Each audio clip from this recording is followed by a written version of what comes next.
Les saludo en el nombre del Señor Jesucristo. Seguiremos en esta hora analizando las señales que el Señor Jesús dejó. Y estábamos viendo en los últimos mensajes que una de las señales más importantes era la señal de la higuera. Curiosamente, cuando Jesús toca este tema de la higuera, lo hace refiriéndose a ella como una parábola. Y en realidad sí, porque es una metáfora, es un símil, es algo que va más allá de la simple figura de un árbol. Y como ya hemos visto, la higuera representa en realidad a Israel. Y es una extraordinaria e increíble señal que está a la vista de cualquier persona que se dé la molestia de averiguar algo.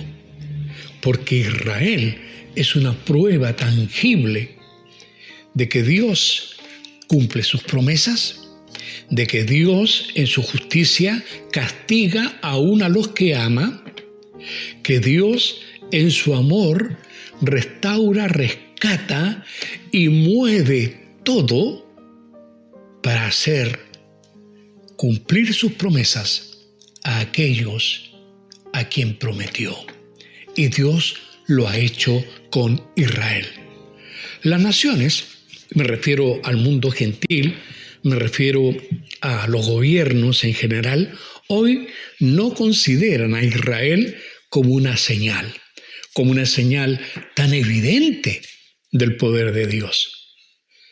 Al contrario, en general, las naciones ven solo el problema palestino, el problema social que se produce con la introducción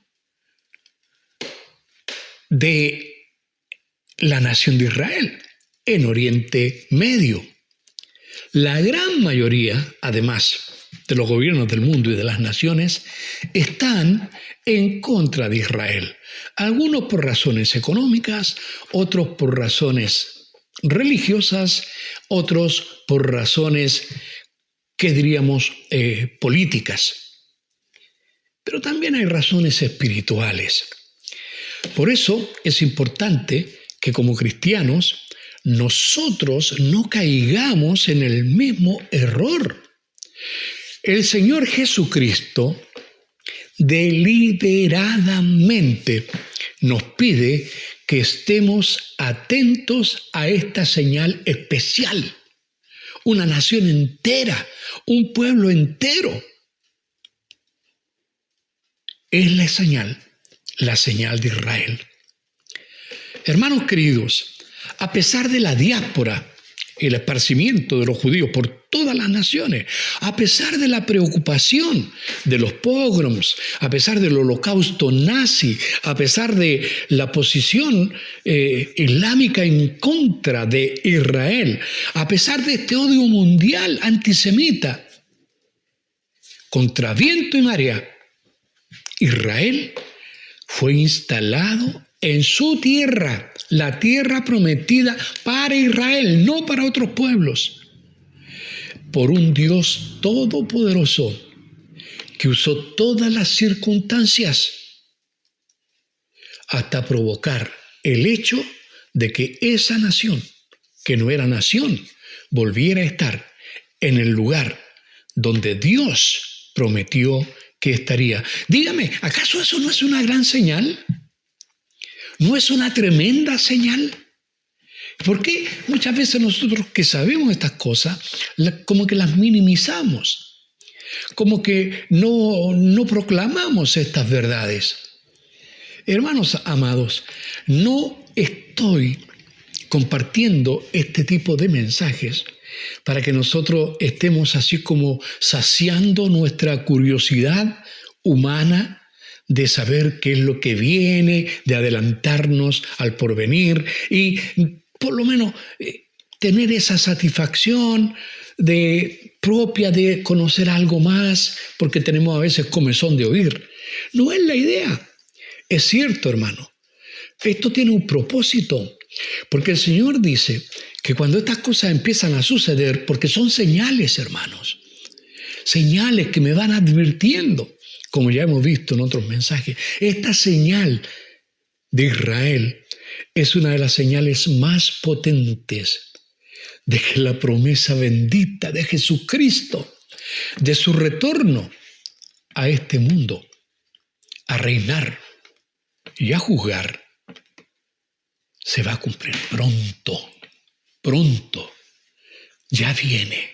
Hermanos, la idea es estar expectantes, pero no contemplativos, hermanos. No es la idea de decir, ¡ay, que venga el Señor! Y ponernos místicos y no hacer nada porque viene el Señor. Al contrario, el Señor, vamos a revisar algunos pasajes, nos muestra que Él está interesado que al ver estas señales nos activemos mucho más de lo que estamos. Y fíjese cómo Satanás ha tratado de impedir en este último tiempo que la iglesia se congregue, que la iglesia se reúna, que la iglesia cumpla el objetivo de salir, comunicarse con otro y proclamar el Evangelio de Cristo. Estamos como restringidos, pero todavía tenemos estos medios. Hay muchos de ustedes que me dicen, pastor, yo comparto estos mensajes con otras personas. Y hermano, si están estos medios, usemos estos medios en forma activa, no pasivos. A veces usted ve un chiste en YouTube y lo comparte, y a veces con grosería, tenga cuidado. A veces usted ve alguna cosa que emocionalmente le toca y lo comparte. Y hermano, ¿y la palabra de Dios no se comparte? ¿No está siendo testigos de Cristo? Hermano, el Señor no ha cambiado sus órdenes para la iglesia, aunque estemos en pandemia. Todavía nos dice, id por todo el mundo y predicad el Evangelio. Todavía, pero ahora, hermanos, con mayor razón debemos estar muy atentos porque esta gran señal que es Israel está puesta delante de nuestros ojos. La restauración de Israel en su tierra, tal como lo predijo Jesús. Él dijo, oiréis de guerras, de rumores de guerras. Él habló de persecución, él habló de la destrucción del templo. Esas cosas se cumplieron. Él habló del sufrimiento de su pueblo, lejos de Israel. Esas cosas se cumplieron. Pero también habló de que iban a volver. Y fue con guerras. Hermano, el Señor permitió 2 guerras mundiales. La de 1914 y después la Segunda Guerra Mundial, que todos ya quizás tenemos más cercana en la memoria. Hermanos queridos, con eso se reordenaron muchas cosas en este mundo. Y aunque Satanás tiene un plan con eso, Dios, que es soberano sobre toda cosa y no podemos olvidarlo, Dios todavía está planificando, ordenando y cumpliendo.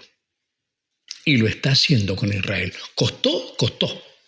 Es cierto, pero es interesante que personas que trabajaron por la independencia de Israel en el año 1948, para ser preciso, el 14 de mayo de 1948, se instauró el moderno Estado de Israel. Hermano, después de 1878 años, después de 1878 años, estamos hablando casi acercándonos a 2 milenios, el Señor cumplió su promesa. Dios tarda, pero responde. Dios tiene sus propósitos, Dios tiene sus tiempos, que no son como los tiempos nuestros. Fíjese que la primera cosa en su mensaje de declaración de independencia y de declaración de la fundación del Estado moderno de Israel, David Ben Gurión, uno de los que luchó en forma diplomática por esto, en ese primer discurso de un mandatario israelí en la época moderna, David Ben-Gurión citó Isaías 66, versículo 8. Se lo voy a recordar, se lo voy a leer. Dice, ¿quién oyó cosa semejante? ¿Quién vio tal cosa? ¿Concebirá la tierra en un día? ¿Nacerá una nación de una vez? Pues en cuanto Sión estuvo de parto, dio a luz sus hijos. Y se estaba refiriendo a esta profecía cumplida. Él sentía que se estaba cumpliendo en ese momento histórico, el 14 de mayo de 1948. Hace 73 años atrás, si nos vamos, hay personas que a lo mejor están escuchando que tienen más de 73 años, hace 73 años era imposible que este pasaje de Isaías 66, 8 se cumpliera. Era imposible.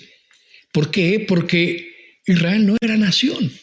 Israel todavía no existía como nación, todavía estaban sin un lugar propio.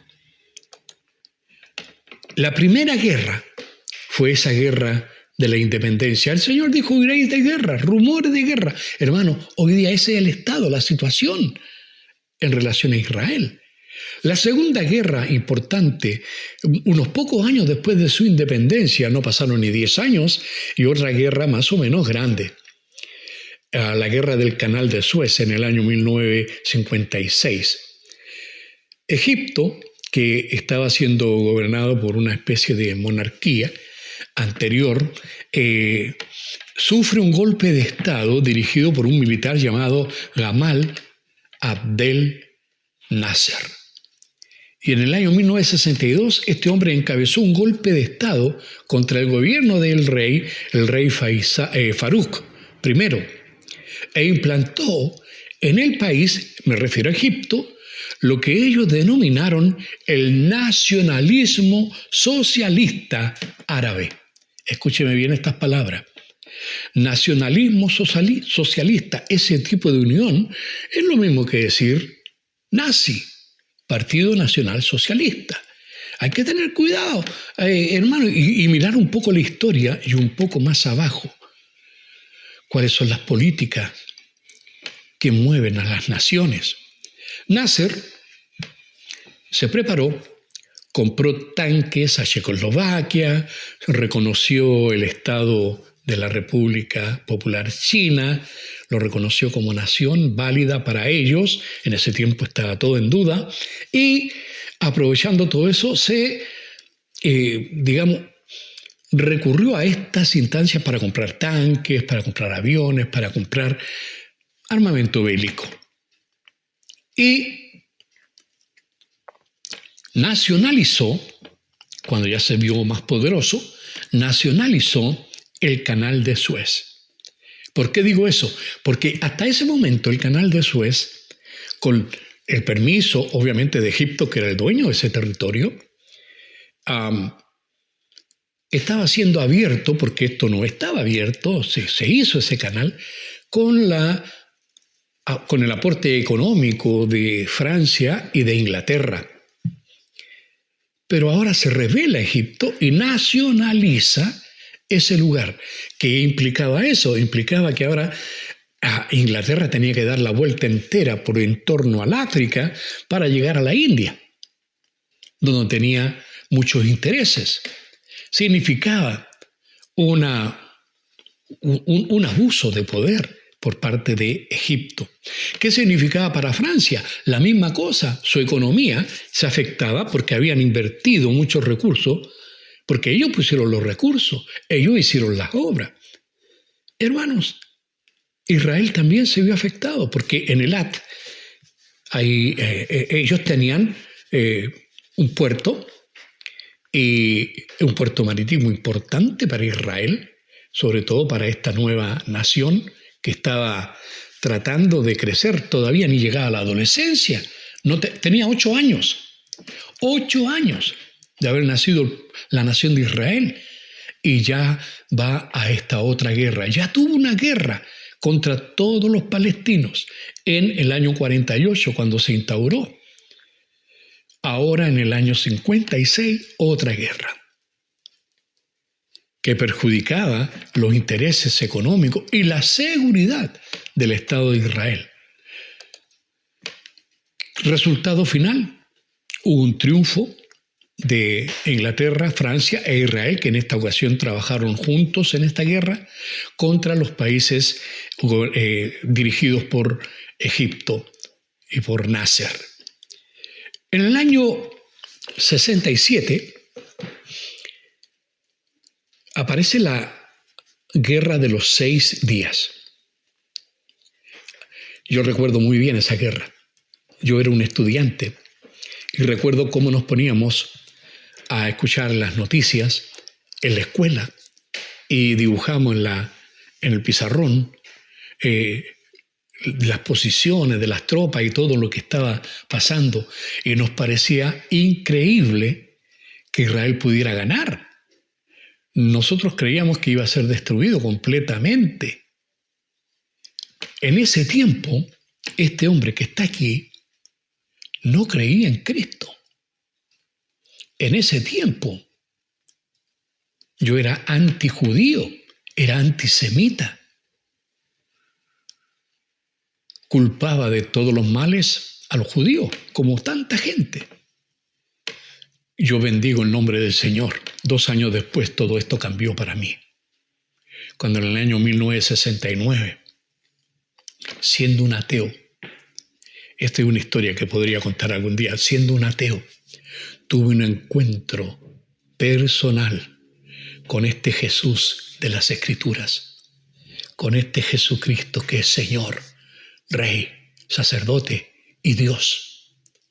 Este Señor me cambió la mente, me abrió los ojos, despejó mis oídos y ahora empezaba a entender el plan de Dios y la palabra de Dios, cuando el Señor tuvo misericordia de mí y me salvó para siempre, porque así trabaja el Señor. Así ha trabajado contigo y así quiere todavía en estos últimos tiempos tocar otros corazones para que reciban esta gracia que hay en Jesucristo, nuestro Señor y Salvador. El Señor Jesucristo no vino para ser un profeta, aunque ahora estamos viendo cómo Él profetizaba. El Señor no vino para darnos ejemplo de buena conducta, aunque es bueno imitar sus pasos. El Señor no vino a fundar una nueva religión, aunque es bueno tenerlo a Él, por ejemplo, para servir a Dios. El Señor, ¿a qué vino? Él lo dijo, vino a buscar y a salvar lo que estaba perdido.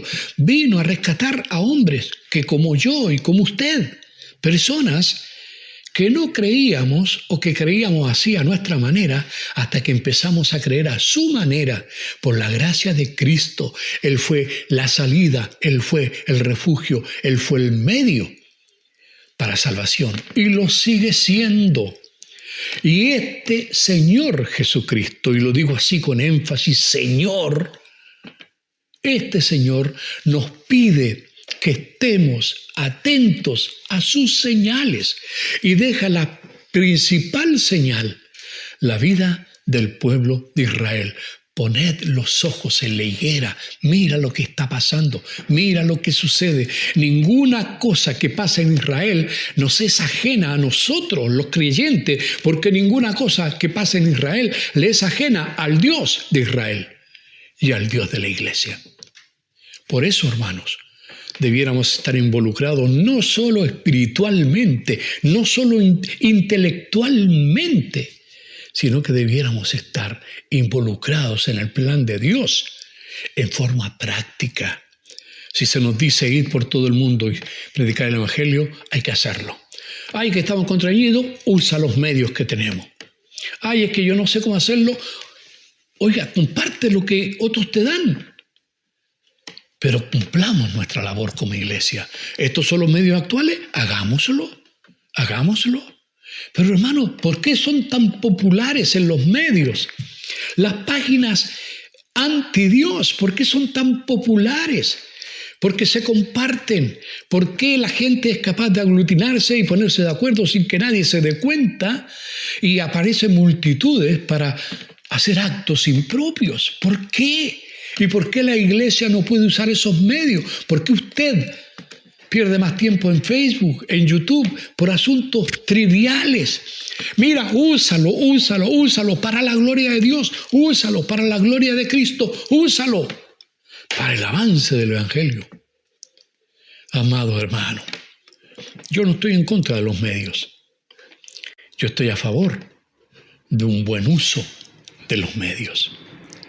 En esta guerra de los 6 días hubo una coalición, se estaba formando, encabezada en ese tiempo por Egipto, Jordania, Irak y Siria. Esto fue entre el 5 y el 10 de junio del año 1967.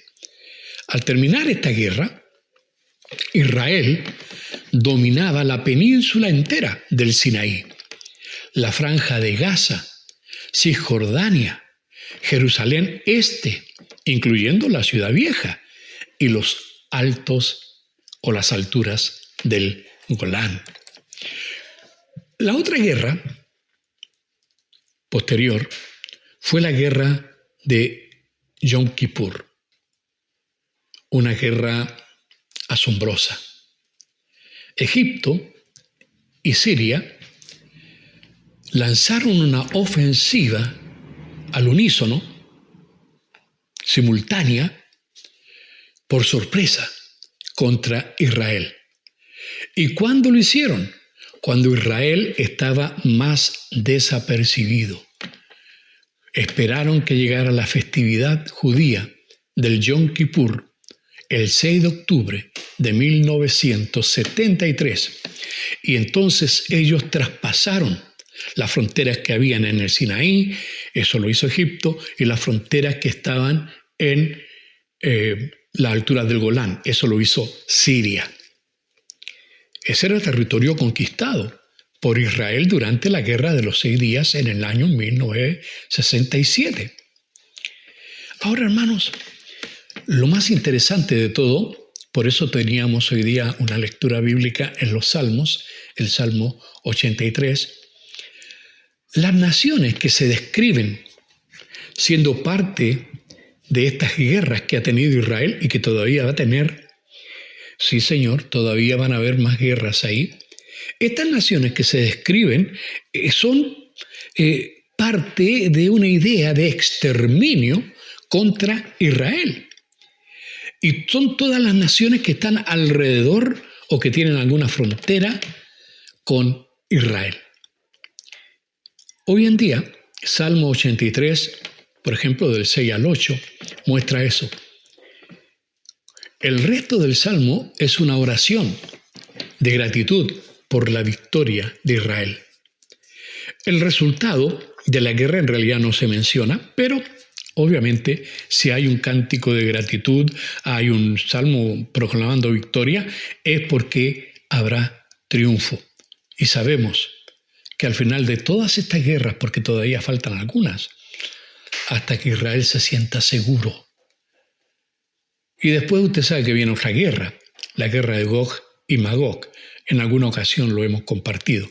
Quizás más adelante vamos a compartir algunas de estas cosas, poniendo el énfasis en lo que está sucediendo en el mundo. Debe alertarnos, porque Jesús dijo, mirad la higuera y los árboles, los otros árboles, refiriéndose a la nación de Israel y refiriéndose, como los otros árboles, a las naciones en general. Quiero que analicemos un poco más este Salmo 83. En alguna ocasión ya lo hicimos, pero ahora quiero poner otros énfasis. En el Salmo 83, en el primer versículo dice, oh Dios, no guardes silencio, no calles, oh Dios, ni te estés quieto. En el fondo, el salmista, creemos guiado obviamente por el Espíritu Santo, el salmista está pensando que Dios está como quieto, que Dios se olvidó de Israel, que Dios ya no defiende a su pueblo y está pidiendo que Dios hable, que Dios intervenga, que no esté quieto, que haga algo. Hermano, créame que los gritos de desesperación provenientes del pueblo de Israel, el pueblo judío, durante los últimos instantes de la Segunda Guerra Mundial, eran este tipo de grito, este tipo de petición. Oh Dios, por favor, oh Dios, haz algo, porque estaban prácticamente aniquilados. En el fondo es un llamado a Dios, a la acción. ¿Por qué era esto? En el versículo 2 lo aclara. Porque he aquí que rugen tus enemigos. Rugen. ¿Usted sabe lo que es rugir? Se nos viene a la mente de inmediato la imagen del león. El león tiene un rugido muy profundo que se escucha muy lejos. Y ese rugido advierte de su presencia y de que anda cazando o que anda buscando una víctima, anda buscando a quién devorar. La Biblia es explícita también con estos símiles, porque así anda Satanás también, como león rugiente, amenazando, atemorizando, amedrentando. Y hermano, siempre desde el comienzo, cuando las Naciones Unidas hicieron la partición de Palestina y crearon un Estado palestino y un Estado judío, los palestinos dijeron: no queremos eso porque ellos no quieren ni un judío, ni uno. Si la frontera natural para Israel es el agua, eso es lo que ellos querían, sacarlos ahí desde el río Jordán hacia afuera, hacia el Mediterráneo. Hermano, si usted le da el mar Mediterráneo a los judíos, no le está dando nada. Pero Dios no había prometido el agua, Dios había prometido la tierra. Eretz, tierra, la tierra de Israel. Bendito es nuestro Señor y bendito es el Señor Jesucristo, que advirtió a la iglesia y a los discípulos de que teníamos que poner atención al trato de Dios con Israel. Ahora, este salmo pareciera ser absolutamente profético. Rugen tus enemigos, como siempre. Y los que te aborrecen, mira las comparaciones que usa la Biblia. Los que te aborrecen alzan cabeza. Ya dije, rugen como leones y alzan cabeza. ¿Sabe usted qué animal alza la cabeza en forma amenazante antes de atacar? Míreme bien. ¿Se le ocurre alguno? La serpiente, especialmente las especies venenosas. Estas serpientes se levantan, se yerguen, levantan la cabeza, sacan su lengua bífida y atacan. Los que te aborrecen alzan cabeza. Israel, en este salmo, el salmista no está pensando que aborrecen a Israel, está diciendo que aborrecen a Dios. Este es un gesto desafiante contra Dios, contra el pueblo de Dios, para dañarlo, para matarlo. Eso es lo que está diciendo el salmista. Y además, hermano, esto de alzar cabeza, ¿se ha fijado en las personas? Cuando se sienten ufanas, orgullosas, no levantan la cabeza, no nos miran por sobre el hombro, no tienen actitudes de orgullo. Sí, hermano. Eso es exactamente lo que está diciendo esta frase: los que te aborrecen alzan cabeza. ¿Contra quién alzan la cabeza? ¿Contra quién rugen? El versículo 3 del Salmo 83 dice: contra tu pueblo. ¿Y qué han hecho? Hermano, si usted lee la historia moderna de Israel, desde el año 47, si quiere en adelante, usted va a descubrir que esto es casi literal. Contra tu pueblo han consultado astuta y secretamente y han entrado en consejo contra tus protegidos. Me gusta cómo lo pone el salmista, porque este salmista comenzó invocando la acción de Dios. Luego expone el porqué y ahora está identificando a Dios con ese pueblo para que Dios vuelva a tener un trato. Tu pueblo, esa es la identidad que el salmista quiere que Dios ponga atención. Y de hecho, es Dios quien quiere, porque Él inspiró esta palabra, es Dios quien quiere que nosotros pongamos atención a esta palabra. Identidad, tu pueblo, este pueblo es de Dios. Tus protegidos, eso es lo que sabe literalmente lo que significa tus protegidos. Esto literalmente significa simplemente tus escondidos. Tus escondidos, esa es la frase. Ahora me voy a referir a otro animal que a lo mejor no es tan gallardo como el león, ni tan peligroso como la serpiente, que es prácticamente pacífico. Me refiero a la gallina. La gallina, cuando ve que hay algún tipo de peligro o amenaza para sus polluelos, tiene un cacareo especial y de inmediato los pollitos, no importa que estén por allá, a veces 12, 15 pollitos, vienen corriendo y se refugian bajo las alas de la gallina.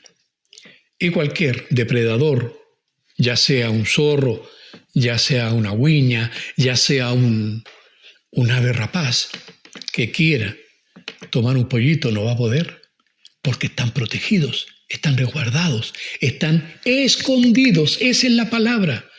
Tus protegidos en realidad es la palabra. ¿Qué mejor protección? Ven, te pongo aquí, te guardo. Nuestra vida, nos dice la Biblia, está escondida con Cristo en Dios.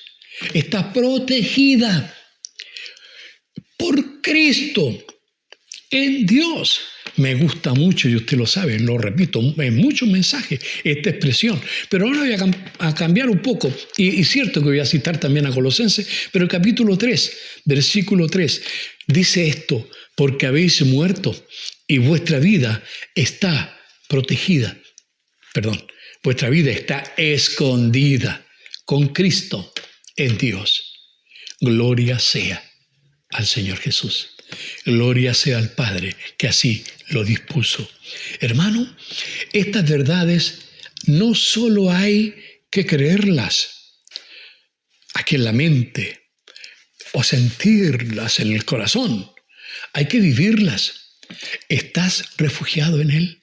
¿Estás escondido? Cuando tienes un problema, ¿los enfrentas tú o te refugias en Él? Cuando Israel tuvo que enfrentar todas estas guerras que hemos hablado, tenía una protección, estaban escondidos en Dios. Esa es la expresión. Tus protegidos, los que tú escondes, los que tú resguardas. Mucha gente se pregunta, ¿cómo una nación tan pequeña pudo ganarle a tantas otras? ¿Cómo un puñado podía ganarle a tantos? Hermanos, porque no estaban solos, porque estaban protegidos, porque Dios está ahí. Ahora el Salmo continúa en el versículo 4 y dice, han dicho, ¿quiénes son? Los enemigos, han dicho, venid y destruyámoslos para que no sean nación. ¿Qué está diciendo? Es, hermano, es literal lo que dijeron los pueblos árabes, que los querían destruir para que no sean nación. También querían terminar con el problema judío. ¿Cuál es la manera del diablo de terminar con el problema judío? Eliminarlos. Y lo va a volver a intentar en otras guerras, y lo va a volver a intentar al final con el anticristo, pero todavía Dios los estará protegiendo. Y usted y yo seremos testigos de eso. No porque el Señor va a hacerlo hoy día o mañana, sino que porque aunque estemos muertos, cuando llegue ese momento, el Señor cumplirá su promesa y los que durmieron en Cristo serán llevados a su presencia. Ahora en cuerpo, el espíritu nuestro estará allá, pero se unirán otra vez porque Dios nos creó cuerpo, alma y espíritu, y vendremos con Él y veremos el triunfo final de Dios en los planes para la humanidad.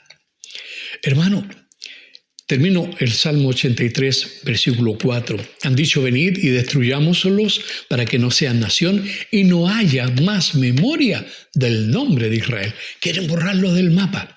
Bueno, la UNESCO ya lo hizo. Parte de la ONU ya lo hizo. Niegan todo el pasado histórico de Israel en ese lugar. Lo minimizan y no lo aceptan. El islamismo actual, no quiero culpar a todos los islamitas, pero sí a aquellos que están y decidieron organizarse en contra de Israel. Fíjese que tuve en mis manos y leí la carta orgánica original de la OLP, la Organización para la Liberación Palestina. Esta carta orgánica, como quien habla la Constitución de la OLP, llamaba abiertamente a la aniquilación de Israel. Recordemos que la OLP fue creada por la Liga Árabe en el año 1964 y su objetivo era la destrucción del Estado de Israel mediante la lucha armada. Quiero leer el artículo 9. Solamente el 9, porque hay muchos más, pero así dice este artículo 9 de la Carta de Fundación de la OLP. Dice, artículo 9, la lucha armada es la única forma de liberar Palestina. Por tanto, esta es la estrategia global, no meramente una etapa táctica. El pueblo árabe palestino afirma su determinación absoluta y resolución firme de continuar su lucha armada y trabajar por una revolución popular armada por la liberación de su país y su retorno a este. Ahora estamos hablando del año 64. Eso no ha cambiado.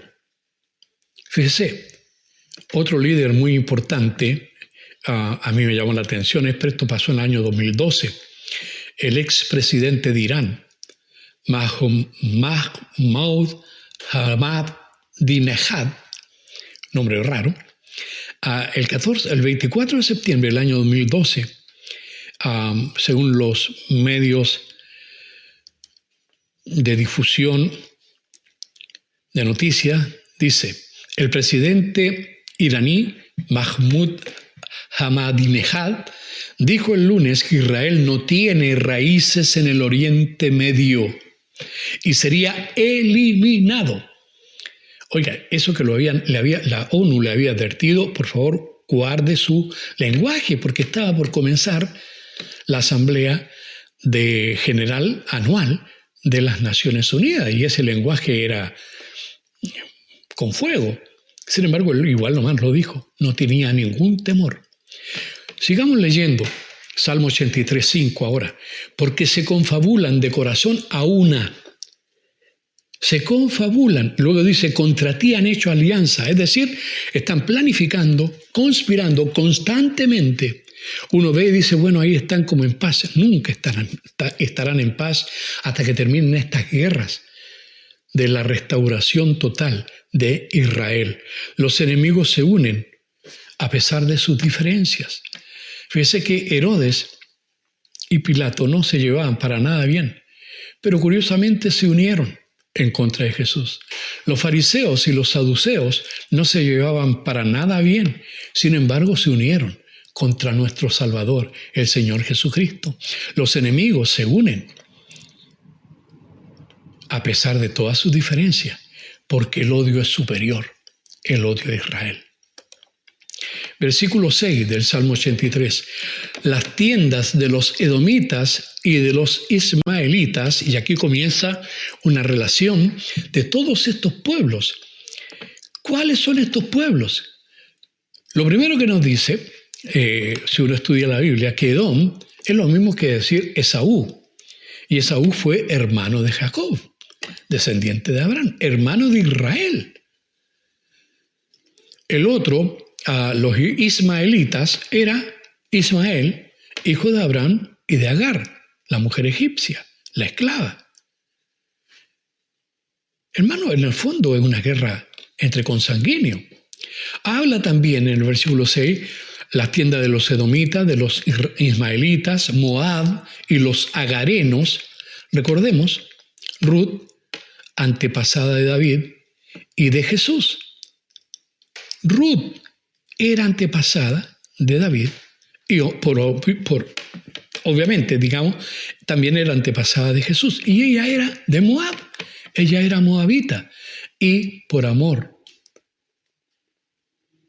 ella se entregó a la creencia en Dios y llegó a ser una antepasada del rey David y por ende entonces del Señor Jesús.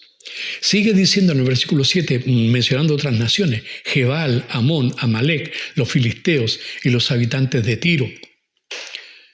Hermano, si usted ve un mapa, todas estas naciones son las que rodean a Israel.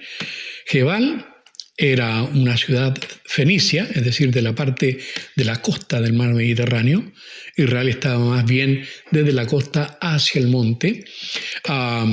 Amón era un descendiente de Lot, también eran enemigos de Israel.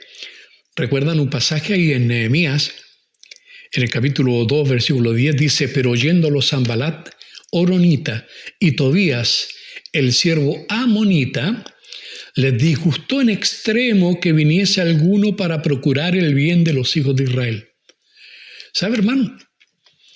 Los países musulmanes, dueños del petróleo, muchas veces han puesto entre la espada y la pared a aquellas naciones que apoyan a Israel o que no estén de acuerdo con ellos y sus intereses, y han cerrado varias veces la llave del petróleo. Eso ha ido cambiando, pero está la misma intención. Les disgusta en extremo que alguien esté a favor de los hijos de Israel. Amalec, otro de los mencionados, los amalecitas eran enemigos de Israel, junto a Moab y Madián. Salmo 83:8 también, el asirio se ha juntado con ellos, sirven de brazo a los hijos de Lot. Los asirios es el actual Irak, enemigo declarado de Israel. El otro gran enemigo que no está al borde de Israel, no tiene frontera común, es Irán. Pero Irán tendrá que ver con otras guerras que sucederán después, cuando Israel esté confiado. Pero habrá más guerras. Creo que esto viene muy pronto. Salmo 83:9 dice, hazles como a Madián. Madián era un hijo de Abraham y de Sétura y un antepasado de los madianitas. Abraham le dio muchas riquezas para que se fuera y no estorbara y hubiese una pelea con la herencia que después le correspondía a Isaac. Hazles, dice la palabra, como a Madián. ¿Qué pasó con Madián? Madián fue vencido con una estrategia milagrosa que está descrita en el libro Los Jueces. Gedeón, con un ejército minúsculo, hasta ridículo, gana esta guerra contra Madián. Usted puede leer esto, a mí me interesaría mucho que usted se motive a leer estos pasajes hermosos de la Biblia. Jueces capítulo 7, versículos 2 hasta el 7, si quiere. Es interesante para mí lo que está ahí. Ellos ganaron con astucia. Desde el versículo 16 en adelante se ve el truco que hicieron para vencer esta guerra. Anteriormente, en Números, en la época ya de Moisés, habían 5 reyes madianitas que fueron vencidos por Israel. Eso está en Números 31, si quiere buscarlo usted por su cuenta. Ahora, este Salmo 83 sigue diciendo, hazles como a Madián, como a Sísara, como a Jabín en el arroyo de Sison. Sísara fue un general cananeo y este general fue vencido por la intervención de 2 mujeres. Una, Débora, jueza de Israel. Ella era una mujer que se sentaba bajo una palmera y resolvía los conflictos, los pleitos ahí en que tenían los israelitas ahí en la tierra de Efraín, en realidad muy lejos de los centros de actividad política y de poder. Débora tiene una visión y llama a Barak para que luche contra los cananeos y los israelitas vuelvan a reconciliarse con Dios. Barak tuvo temor y se niega a hacer nada solo. Él pide a Débora que vaya con él. Y es así como una mujer se convierte en juez y en profetisa del pueblo de Israel en contra de todas las tradiciones en un mundo donde los varones tenían todas las responsabilidades sociales y religiosas. Pero he aquí que en contra de lo que uno podría pensar de una cultura machista, es una mujer la que hace cabeza en ese tiempo. La otra persona es Jael. Jael es una heroína que mató a Sísara salvando a Israel de las tropas de Jabín, el rey de Canaán. Aquí, si usted quiere leer eso, está en el libro de los Jueces.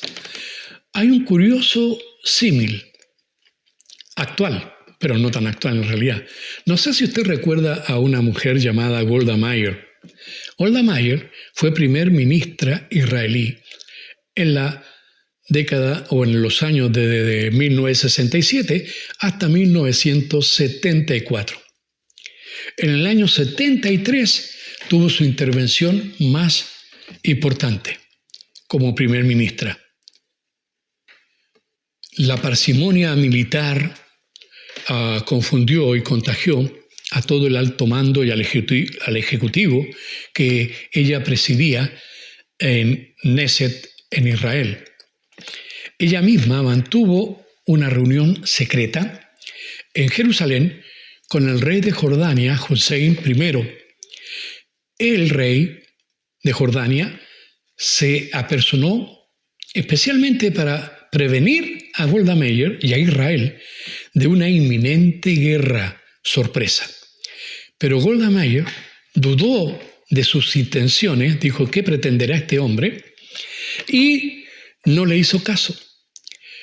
Curiosamente, solo un par de horas antes de que comenzara el conflicto, ella, Golda Meir, decidió desoír el consejo de sus militares, el ministro de Defensa famoso por los triunfos de la Guerra de los 6 Días, Moshe Dayan, y el ex ministro o el ex comandante en jefe, Chaim Bar Lev, hijo de Leví, o sea, un hombre con importancia religiosa también, y ordenó, aunque ellos le aconsejaban que esto eran pamplinas, aconsejó movilizar por si acaso a las reservas en una de las decisiones más dramáticas y cardinales de toda la contienda, del Yom Kippur. El Yom Kippur realmente pillaron en un mal momento a Israel, absolutamente desprevenido. Al principio Israel perdía toda la guerra. Al final, cuando la guerra se aclaró, Israel recupera las alturas del Golán y avanza. Israel recupera toda la península del Sinaí y llega a las puertas de Egipto, del Cairo. Y las Naciones Unidas deciden poner un alto a la guerra. Qué interesante, ¿por qué no lo hicieron antes? No, pero ahí, cuando Israel estaba ganando.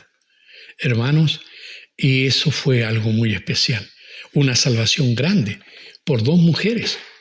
Ahora, hermano, en la guerra de Israel, Dios ha vuelto a mostrar su mano sobrenatural. ¿Sabe que Israel no ganaba una guerra desde el año 166 antes de Cristo? Al fin, hasta el año 1948, Israel pudo ganar una guerra. En realidad estuvo 2109 años sin ningún triunfo, desde que los macabeos ganaron antes de Cristo, porque después perdieron con los romanos y después fueron esparcidos y nunca más fueron, hasta el año 1948. ¿Qué cambió? La higuera empezaba a echar sus brotes. El Señor dijo en Marcos 13:28, de la higuera aprended la parábola. Cuando ya su rama está tierna y brotan las hojas, sabéis que el verano está cerca. No dice que llegó, dice que está cerca. Así también vosotros. Ahora es una amonestación, un llamado de atención. Así también vosotros, cuando veáis que sucedan estas cosas, conoced que está cerca, a las puertas. El versículo 33, mirad, velad y orad, porque no sabéis cuándo será el tiempo. Mirad, ¿mirad qué? Mirad la higuera, mirad las señales. Ellos le pidieron señales, mírenlas. Miremoslas, hermano. Velad, ¿qué significa velar? Velar significa estar atento, estar despierto, estar con los ojos abiertos. El Señor también en el libro de Marcos, en el capítulo 13, en el versículo 34, pone este ejemplo. Es como el hombre que yéndose lejos dejó su casa y dio autoridad a sus siervos y a cada uno su obra, y al portero mandó que velase. Velad pues, porque no sabéis cuándo vendrá el Señor de la casa, si al anochecer, o a la medianoche, o al canto del gallo, o a la mañana, para que cuando venga de repente no os halle durmiendo. Y lo que a vosotros digo, a todos lo digo, velad. ¿Qué dijo esto? Jesús. Nosotros somos creyentes en Jesús, discípulos de Jesús. Entonces, velad, mirad, velad y orad. Mirad, velad y orad. ¿Quién lo pide? Jesús. Eres discípulo, cumple tu trabajo. Glorifica el nombre bendito de Jesús. Él es el dueño que dejó a sus mayordomos aquí en la tierra y nos advierte que estemos atentos porque Él vuelve. Sí, hermano, el Rey vuelve, el Rey viene. Israel, que es la higuera, que es el reloj de Dios, nos muestra que se acerca el momento, que estemos apercibidos, que estemos sirviéndole, que estemos honrándole, que estemos adorándole. Que el Señor bendiga tu vida, que se haga en ti su voluntad perfecta, que tu vida sea para su gloria. Amado Padre, te agradezco poder compartir estas verdades escritas tanto tiempo atrás en tu palabra y que a nuestros ojos hoy día se cumplen. Señor, permítenos mirar, velar y orar. Rogamos, pedimos, ven, ven, ven, Señor Jesús. Que así sea, Padre. Te lo pedimos en el nombre de Jesucristo. Amén.